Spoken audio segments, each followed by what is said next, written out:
Before Zappos, who was Tony Hsieh? Before Zappos became a billion-dollar brand known for legendary customer service, Tony Hsieh was just a quiet kid with a curious mind and a hunger to build things. At Harvard, he sold pizzas out of his dorm room, and one of his most loyal customers, Alfred Lin, who would later become Zappos' CFO. After graduating, Tony co-founded a startup called Link Exchange. Just 2 years later, Microsoft bought it for $265 million. But here's the twist. Tony wasn't happy. He said the company culture had become toxic. People showed up just for the paycheck. The spark was gone. That experience changed everything. Tony realized he didn't want to build just another company. He wanted to build a place where people actually loved to work and where customers could feel that energy too. That idea would become Zappos. But let me ask you something. Would you rather make millions in a job you hate or build something meaningful even if it takes longer? Drop your answer in the comments. I want to hear your take on this. The birth of Zappos. In 1999, a man named Nick Swinmurn had a strange idea. He wanted to sell shoes online. At the time, it sounded ridiculous.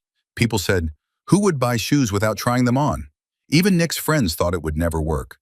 But Nick believed in the potential. He pitched the idea to a small investment firm called Venture Frogs, co-founded by Tony Hsieh. At first, Tony wasn't impressed. In fact, he almost deleted Nick's email. But when he heard that 5% of retail in the US was already footwear, and most stores had limited selection, he started to pay attention. Tony decided to take a risk. Venture Frogs invested, and not long after, Tony joined the company full-time. That company became Zappos, an online shoe store that would soon rewrite the rules of e-commerce. Think about it. Would you have invested in an online shoe store back in 1999? Let me know in the comments. Looking back, was it vision or just luck? The challenge of selling shoes online in 1999. Selling shoes online sounds normal today, but in 1999, it was a crazy idea. Customers couldn't touch the product. They couldn't try anything on. Returns were complicated, and trust in online shopping was still low. Zappos had to solve a problem most people didn't even think could be solved. Their solution? Focus entirely on the customer experience. They offered free shipping, both ways, a 365-day return policy, and a customer service team trained to go above and beyond. No scripts, no time limits, just real conversations. While other startups were burning money on ads, Zappos invested in service. Because if customers were happy, they'd come back. And they'd tell their friends. At a time when most e-commerce sites were racing for sales, Zappos was building something different. Trust. And in the long run, that made all the difference. Now here's a question for you. If you were running an online store back then, would you have prioritized marketing or customer experience? Drop your thoughts in the comments. I'm curious where you place your bet. Culture as a business model. Zappos didn't just sell shoes. It built a company where culture was the product. Tony Hsieh believed that if you get the company culture right, everything else falls into place. At Zappos, hiring wasn't just about skills. Every candidate went through cultural interviews.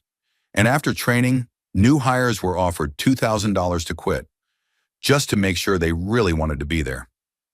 The office?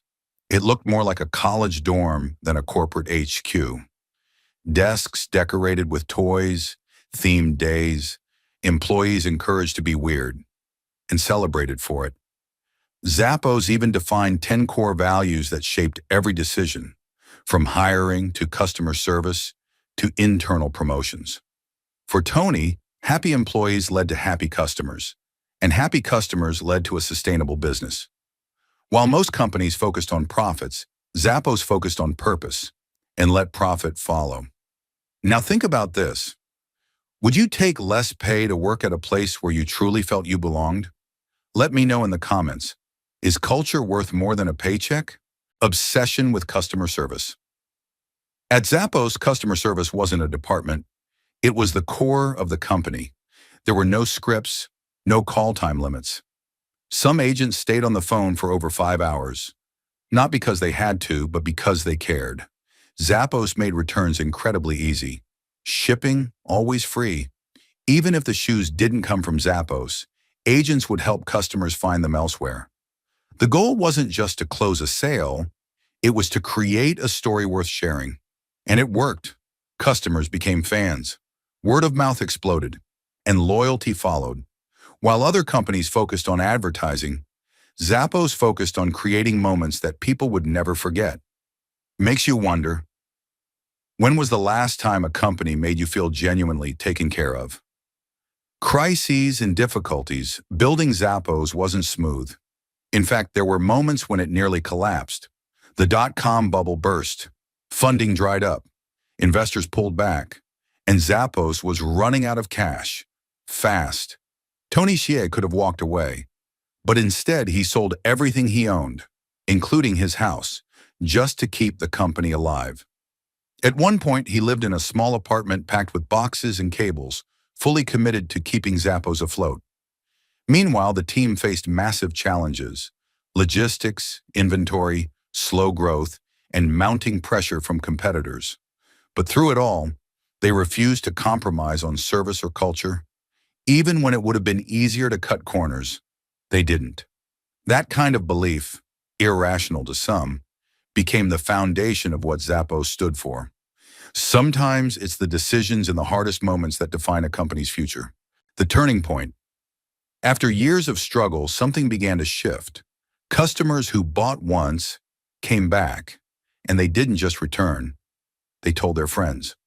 Without spending millions on ads, Zappos was growing. Fast. Why? Because people actually loved the experience. Customer service calls turned into stories. Emails became thank you notes. Zappos wasn't just selling shoes anymore. It was selling trust, loyalty, and even a bit of surprise. Tony's vision was finally paying off. And it wasn't because they found a shortcut. It was because they stayed committed to culture, to customers, and to long-term thinking. By the mid-2000s, Zappos had become one of the most admired companies in e-commerce. And all of it started with an idea that most people laughed at. Sometimes it's not about chasing trends. It's about doing one thing better than anyone else. Sale to Amazon.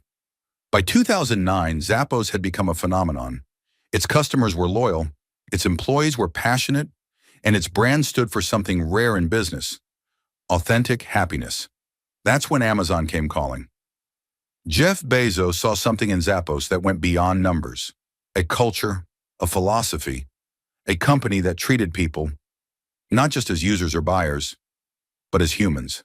The offer? Over $1.2 billion. But Tony Hsieh didn't say yes right away. He wanted guarantees. Not about money, but about independence. Zappos would join Amazon, but keep its leadership, its culture, and its way of doing things. It wasn't just a sale, it was a partnership, built on mutual respect. And it proved something powerful. You can build a business your way and still win big. The legacy of Tony Hsieh. Tony Hsieh didn't just build a company, he built a philosophy, one that placed people before profit and purpose above product. In 2010, he published his book, Delivering Happiness. It wasn't a business manual, it was a manifesto about culture, service, leadership, and life. The book became a bestseller, not because it had secrets, but because it spoke truth. Over time, Tony stepped back from Zappos. He began exploring new ideas, new ways of building community, always chasing one question: how do we create happiness that lasts? In 2020, the world was shocked by the news of his passing. Tony Hsieh died at just 46 years old, but his legacy lives on in the way people think about business, leadership, and what it means to build something meaningful. Because in the end, his message was simple: if you make people happy, everything else takes care of itself. Lessons from Zappos. Zappos wasn't just a company that sold shoes. It was a company that redefined what it means to serve. Its story leaves us with a few simple but powerful lessons. Culture isn't a perk. It's a strategy. When people love where they work, it shows. Customer service isn't a cost. It's marketing. When you treat people well, they come back, and they bring others with them. Profit is not the goal. It's the result. If you build with purpose, profit follows naturally. And maybe the biggest lesson of all, You don't need to follow the rules to win. You just need to care more than everyone else. So whether you're building a business, leading a team, or just thinking about the future, Zappos reminds us, long-term success is built on human connection. By the way, did you already know the story behind Zappos? Or was this your first time hearing it? Tag someone who runs an online store, or better yet, someone who still thinks customer service isn't that important.